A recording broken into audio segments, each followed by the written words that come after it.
श्रावण का महीना था। शिव भक्त कावड़ लेकर जा रहे थे।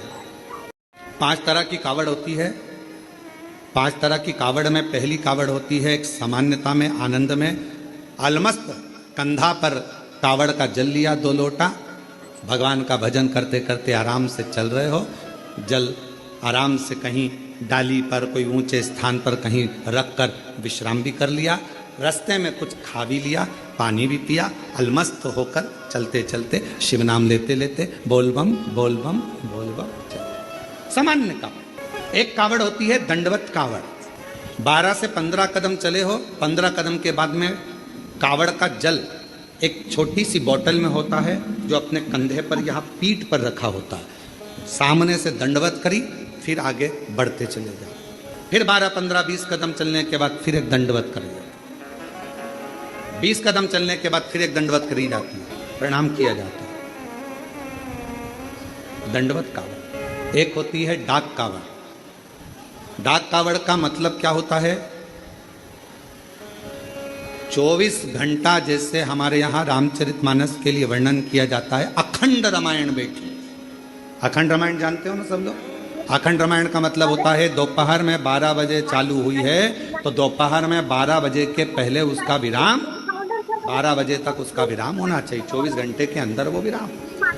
डाक कावड़ का मतलब यही होता है। इस कावड़ को जहां से भरा जाता है, वहां से लेकर 24 घंटे के अंदर जहां जाना है मंजिल पर, जिस मंदिर तक, जिस देवालय तक, शिवालय तक जाना है, 24 घंटे के अंदर वो पहुंचना चाहिए। चाहे तुम दौड़कर जाओ, भागकर जाओ, लेकर जाओ, पर 24 घंटे के अंदर वो पहुंचते। खड़ी कावड़। खड़ी कावड़ किसको कहते हैं?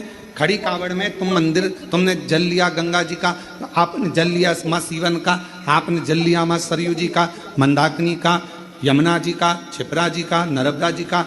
खड़ी कावड़ में कहीं रुकना नहीं है, चलते जाना है। कावड़ कंधे से नीचे उतरना नहीं है। वो कावड़ फिर इस कंधे से इस कंधे पर नहीं आती, एक ही कंधे पर चलती है। चाहे तुम जिस भाव से, फिर वहां बैठा नहीं जाता। चलते जाओ, चलते जाओ, चलते। फिर एक कावड़ आती है भगवान की अलख कावड़। अलख कावड़ किसको कहते हैं?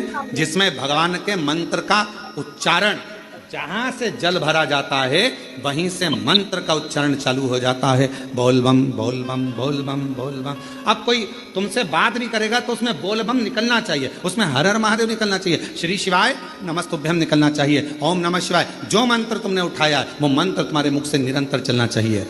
तो कई माताएं उसको बोलती हैं, आगे बोलो बोल बम, पीछे वाले बोल बम, खाने वाले, पीने वाले, चलने वाले, आने वाले, सोने वाले, आते बोले, जाते बोले। तो ये इसमें मंत्र का उच्चारण जहां से कावड़ उठती है, अलख कावड़ में केवल अलख जगाई जाती है। जल लिया, चलते गए। भोजन करने भी बैठे हो, कोई से बात भी करोगे तो बोल बम उसमें निकलते रहना चाहिए, निरंतर जप चलना चाहिए, निरंतर।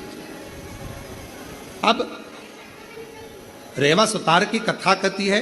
एक रेवा सुतार लोगों के घरों में काम करता, कभी कुर्सी बनाता, कभी कुछ बनाता, कभी कुछ बनाता, कभी चौकी, कभी चौरंग, कभी पलंग, कभी खटिया, कभी कुछ बनाता रहता। परिस्थिति का ठीक नहीं था, उसके पास में इतना धन नहीं था, इतना वैभव नहीं था उसके पास, इतना धन। चले जा रहे। एक दिन निकल गया, 2 दिन निकल गया, 4 दिन निकल गए। घर में अन्न का दाना नहीं पहुंचा रेवा सुतार को। रेवा सुतार के यहाँ जब अन्न का दाना नहीं पहुंचा, बहुत दुखी था। जैसे ही रेवा सुतार घर में पहुंचा, पहुंचते से ही धर्मपत्नी बाहर निकल कर आई। पूछा, स्वामी आपके पास में कोई भोजन की व्यवस्था हुई क्या? पति रेवा सुतार ने कहा कि मैंने बहुत प्रयास करा पर मुझे काम नहीं मिला। पत्नी कहती है 3 दिन निकल गए, आज 4था दिन है, 4थे दिन में भी बच्चों को कुछ मिला नहीं, कुछ। आज 4th दिवस है, 4था दिन है और बच्चों को भोजन में कुछ मिला नहीं है। रेवा सुतार की आंख से जल बह रहा था, आंखों से जल। शिक्षा, भोजन, वस्त्र, चिकित्सा देना पिता का कार्य है। क्या क्या चीज? जम के बोलो जरा। शिक्षा, चिकित्सा, भोजन, वस्त्र बच्चों को देना ये पिता का कार्य है। फिर माँ का काम क्या है?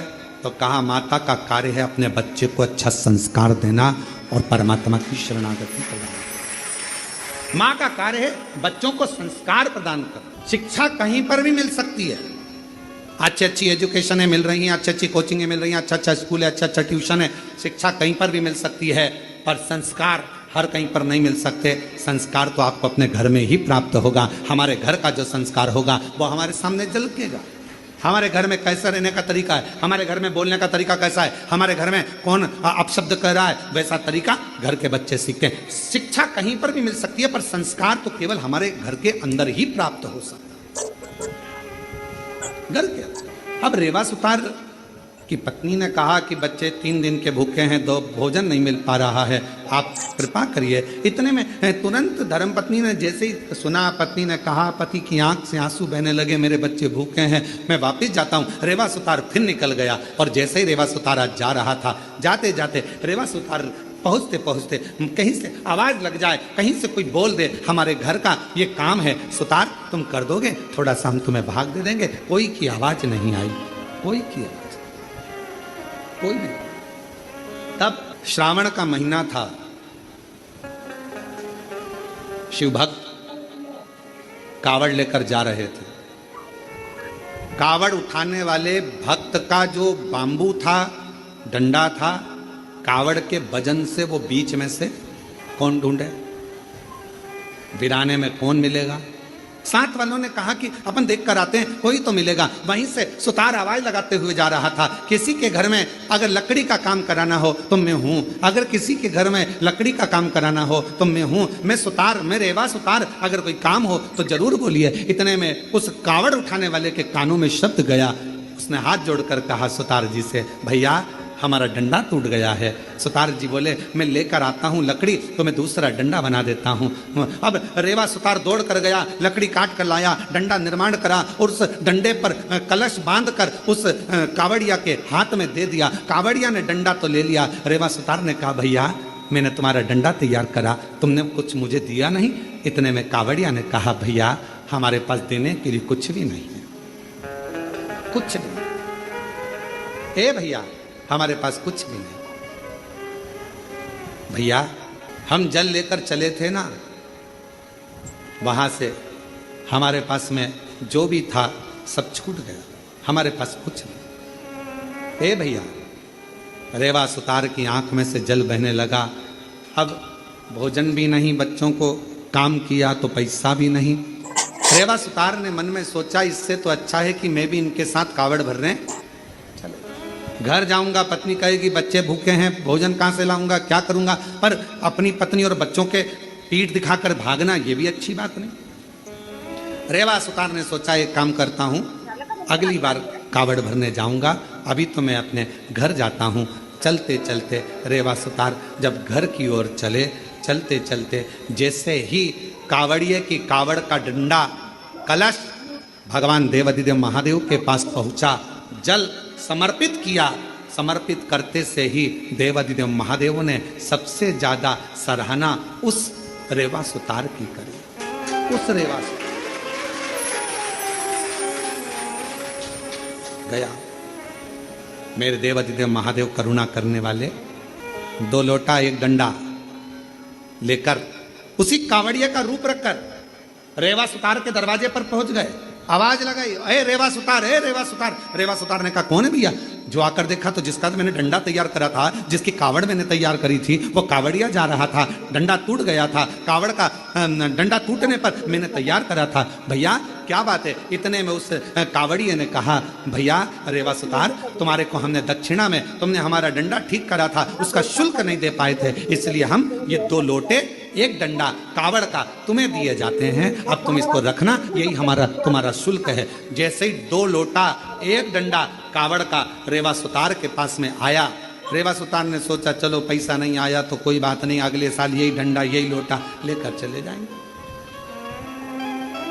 नहीं आया तो कोई बात, रख दिया कावड़ का लोटा और डंडा। पत्नी से कहा, मैं जाता हूं, दूसरा दिन था, अलख लगाई। किसी के यहाँ काम हो तो बताओ, बढ़ई का काम कराना हो, सुतारी का काम कराना हो, लकड़ी का काम कराना हो तो बताओ, कोई नहीं। इतने में पत्नी ने विचार करा, बच्चों को 5 दिन से खाना नहीं मिला, कोई भोजन व्यवस्था नहीं होती है, कुछ नहीं है, तो एक काम करती हूँ, ये दोनों लोटा जल का है, इन लोटे के जल को निकाल कर इसको अच्छा साफ कर कर इन्हीं लोटों को बेच देती हूँ और थोड़ा सा अन्न भाग ले आती हूँ। पत्नी ने जैसे ही लोटे के अंदर हाथ डालकर लोटे को राख से मांजने का प्रयास करा, राख लगते से ही लोटे के अंदर से खन्न आवाज आई। जो खन्न आवाज आई, पत्नी ने सोचा ना जाने इसमें क्या भरा है। जो पत्नी ने उल्टा करा, उसमें से एक सोने की गिन्नी सिक्का निकल कर सामने, एक सिक्का सोने।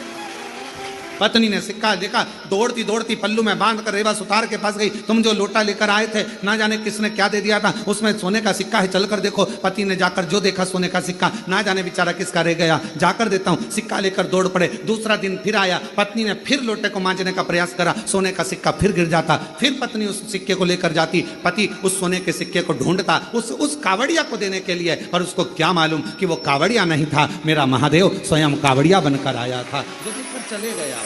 दुनिया के लोगों को ये ना लगे कि कावड़िया जाते हैं हम सेवा करते हैं, कावड़िया जाते हैं हम पानी पिलाते हैं, कावड़िया जाते हैं हम खाना खिलाते हैं, कावड़िया जाते हैं हम उनकी सेवा संभाल करते हैं। नाना, शिव महापुराण की कथा कहती है, जो शंकर का नाम लेकर बोल बम बोलकर जो जल भरकर चलता है, वो अकेला नहीं रहता, उसकी सेवा करने के लिए मेरा महादेव खुद चलता है, खुद चलता। रेवा सुतार धनपति, वैभवपति, सत्तापति, करोड़पति बन गया। कावड़ लेकर शिव के मंदिर जाता रहा, हर वर्ष जाता रहा, हर वर्ष। मेरी जीजियों, मेरे जीजाओं, बेटियों, बेटाओं, मेरी माताओं, मेरे भाई, कुबेरेश्वर बाबा की कावड़ भरना तो बाबा से ये मत कहना कि एक बार भरने आई हूं। बाबा इतना भंडार भरना, हर साल सावन के महीने में कुबेरेश्वर धाम आऊं और कावड़ भरकर, हर साल आऊं, हर वर्ष तेरे दरवाजे पर। ऐसी कृपा।